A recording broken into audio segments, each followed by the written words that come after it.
Welcome to r/Reddit Revenge. This is a story of someone getting back at someone with revenge after being wronged. And today we have 3 great stories, so subscribe, hit the like button, and let's begin. The first story. Neighbor downstairs complained about the noise, so I decided to change the floor and make loud repairs. The second story. Recorded my supervisor threatening my job and creating a hostile work environment. Sent recordings to company and he was fired. The third story. Manager fired 3 employees, after which all employees left. Today's first story is entitled Neighbor Complains About Our Noise, Ends Up Losing $8,000. Sometime around 2002, my wife and I moved into an 1,100 square foot condominium with 3 bedrooms and 2 baths. We were very fortunate to get this condominium as a second owner, and we paid only $114,000, $6,000 more than the original price. Our condo was on the 3rd floor, and all rooms were carpeted throughout the condo, with only one small 4x4 square of linoleum inside the front door to the outside breezeway. This will become important later. And yes, even the bathrooms, kitchen, and dining room are carpeted. The front door opened to a large open space with vaulted ceilings, with the great room to the left and the dining room and kitchen to the right. The kitchen area was separated from the great room with a wall that had a cutout over the kitchen sink, and we had a long hallway directly going out of the great room to all the bedrooms and straight in front of the front door. We got to know some of the neighbors and got along well with most of them. The neighbors directly below us were a young couple that were attending university and were nice and cordial with us. Shortly after they graduated, they rented out their condo to her brother and his college friends. The brother was a decent guy, and we mostly had no problems except for one of his birthdays where their music and boisterous conversations and happy birthdays, etc., kept us up until 4:30 a.m. in the morning. My wife and I returned the favor by blasting our music the very next morning at 8 a.m. But we talked a couple of weeks later and all had a laugh about it, and never had any real problems after that.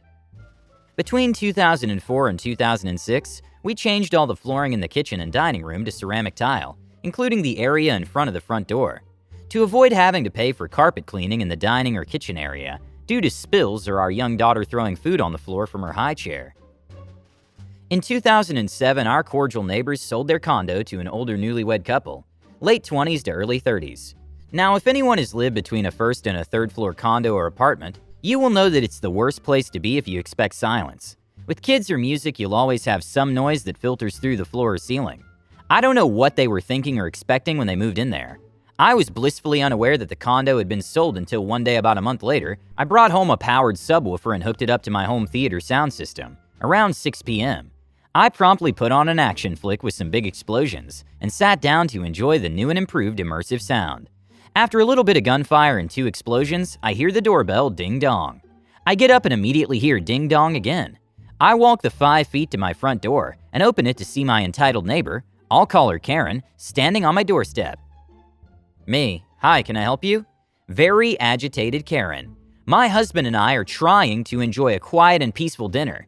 Can you please turn down whatever show you're watching? We can hear everything that's going on. Me, sure. Sorry about that. She turned around and walked away. I closed the door, turned the subwoofer down a ways and the main volume down a bit, and thought nothing of it. Shortly after the next round of gunfire and explosions, I hear the ding-dong and then some rapid fire knocking at my door. I paused my movie and then opened the door to see Karen again. Me, hi, what can I do for you? Karen, we can still hear everything from your show. You need to turn it down now. At this point, I was a little fed up with her crap and decided to call her on it. Me, you say you can hear everything. Can you give me some of the last dialogue you heard? Karen, I don't know. I just know you're watching XXX show. She was totally wrong. Me, no, I'm actually watching YYY movie, and here are the last 3 lines of dialogue. And I gave her those lines. Me, it seems you can't hear my movie as well as you're claiming. Karen, with blazing eyes and red in the face. I don't care. It's too loud. You need to turn it down. Me, actually, noise ordinance says I don't have to turn it down until 10 p.m. Karen getting huffy. Fine, I guess my husband and I will have to go out to eat to get some peace and quiet. Me, in my most cheerful voice and waving. Have a good night. I then turned my subwoofer up a little and the main volume back up to its previous level and enjoyed the rest of my movie. The neighbors did end up going out that night for dinner or whatever. At our next HOA meeting, Karen stands up and complains long and loud about the noise. how she can hear kids jumping on the carpeted floor. We had a 4-year-old, and crying. We had a new baby. And hear us walking up and down our hallway, and hear our music and movies and TV shows, and how the Hispanic neighbors on the first floor play their music on Saturday mornings so loud they can't sleep in, and argue so loud they can hear every word, etc., ad nauseum. This went on for 6 months. Every time she complained, the HOA told her, if it's between the hours of 8 a.m. to 10 p.m., we can do nothing. If it's after 10 p.m. and before 8 a.m., you can call the police. And then the HOA would send out a letter by U.S. mail asking everyone to be cognizant of their neighbors and laying out the local city noise ordinance. I finally stopped attending the HOA meetings after month 3 of the same bullcrap. She never failed to visit at least once or twice in the week after these notices, and twice she taped them to my door. Cue the pro revenge. Around the 6 to 7 month mark of her constant complaints and harassment, and even a couple of visits from some very apologetic police officers after 11 p.m. at night, they said they could hear nothing outside of my condo door. We decided to upgrade our flooring. We knew this would inflame our entitled neighbor, but we didn't care, as we were tired of the constant stream of complaints from them. We chose to extend the entry tile all the way from the front door, down the long hallway to the master bedroom, and we wanted to tile the bathrooms as well. We also went with a light coffee-colored bamboo hardwood in our great room. So, demolition first. We tore out the carpet and tack strips and pried the base molding trim off the walls. As I'm removing the last of the nails from the walls and subfloors, about noon on a Saturday, wouldn't you know it, bang, bang, bang from the front door. Me, yes? Karen, can you keep it down? I'm trying to have a pampered chef party. Me, sure. I promptly finished pulling or driving in nails, and then proceeded to bang my hammer all over the subflooring like I was driving loads of new nails for the next hour, and made sure to turn on my stereo to the local hard rock station and turn it up for the next 4 hours. FYI, the first floor neighbors were already blaring some great mariachi music. They did this every Saturday and Sunday as they cleaned their condo from top to bottom. We then rented a hardwood floor nailer that, in addition to compressor noise and to loudly driving a nail into the flooring and subfloor, also had to be struck with a large dead blow hammer. Bang, bang, bang.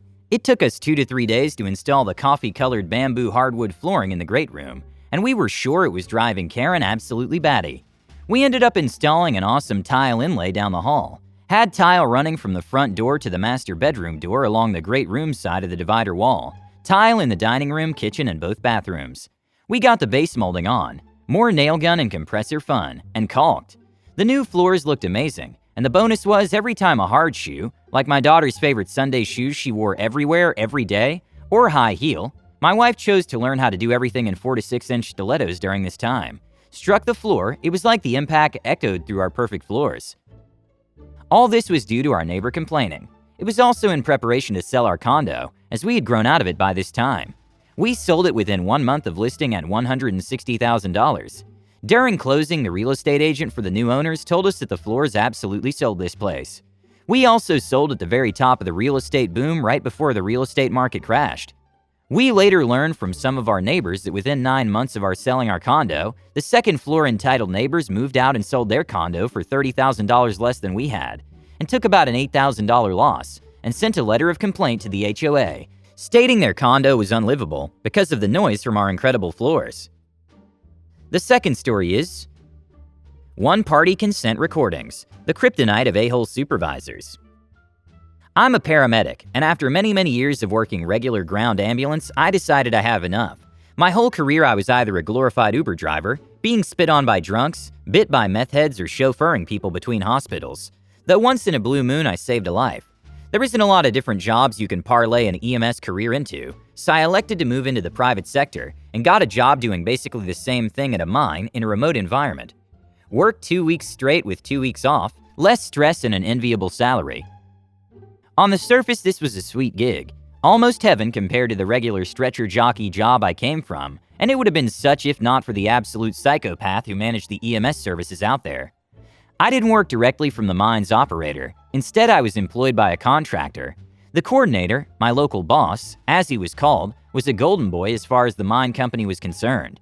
There wasn't an A he didn't kiss or bigwig he wouldn't suck up to, and I admit he could be charming, quite adept at impersonating a human being actually. It wasn't long before I discovered he reserved decency for everyone but his subordinates. His behavior started out as petty micromanaging, which was irritating but then progressed to insults, put-downs, name-calling. "Hey, dumb A" was his usual way to get my attention. and outright hostility. The man clearly enjoyed being a small-time workplace despot and knew he could get away with it because of his reputation with our paymasters. It was around the 2-month mark before I really warmed up to my coworkers. There were 8 of us, including myself and the DIP SH in chief, and not a single one of them spoke a nice word about him. Most were resigned to him acting like a massive C, because the 2-week holiday every month along with the pay rate, they also told me every complaint only fell on deaf ears, provoked retaliation, and again his relationship with the client made him nigh untouchable.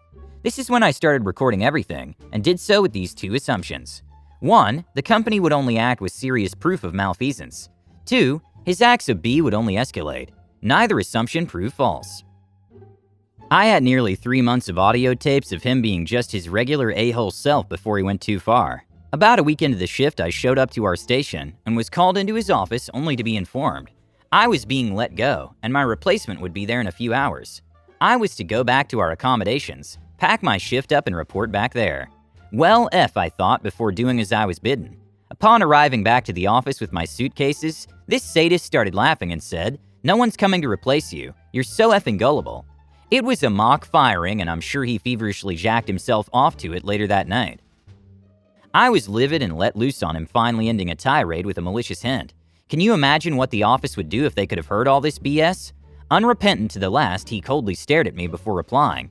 Can you imagine what they would do if a bunch of empty beer cans turned up and I told the office I saw you drinking?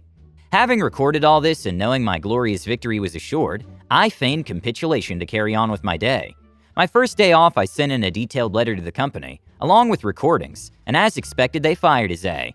What came after was righteous cackling laughter, for hours. The last story is, manager causes mass quitting spree. So for context, I work at a grocery store as a cashier supervisor, and of course with the virus, everything there is chaotic and stressful. My manager decided that she was going to try and make everything run smoother and fire 3 of our best cashiers. My manager isn't a huge fan of younger people, and these 3 happen to be between the ages of 16 and 18. This was a huge blow for our department. They worked harder than the majority of the cashiers we have, and having them fired meant the amount of people we ring through per hour went down by a lot. A lot of us weren't happy with what happened. We were all very close and worked very well together, so having them fired broke a lot of routines we had. So we devised a plan. Cue the revenge. The day the 3 cashiers got fired, some of us that remained, 5 total, got together and decided a bunch of us would all quit at once. No one liked working there. There's a lot of people who were mistreated, including me. We decided that 4 would go in, one after the other, and hand in their resignation. All 4 stated that they would work 1 more shift and would not be back after that. I decided that I would stay and continue to work, just because I couldn't find a new job that paid as good as my current one, and keep everyone updated on what was happening after they quit. Result: my manager took a sick day because she got so stressed with everyone quitting. She had to redo the entire schedule for the following week to cover the shifts of those who left. We now don't have enough cashiers to work during the week. We're down to 9 total and need 10 for a single day. Employees from other departments have had to cover some of the shifts for the people who left, putting them behind in their own work. A mass hiring spree is currently underway, which makes the company look really bad due to the turnover. Don't mess with a tight-knit group of experienced workers. It will come back to bite you. I hope you love these stories. Don't forget to subscribe if you want to know when the new video comes out.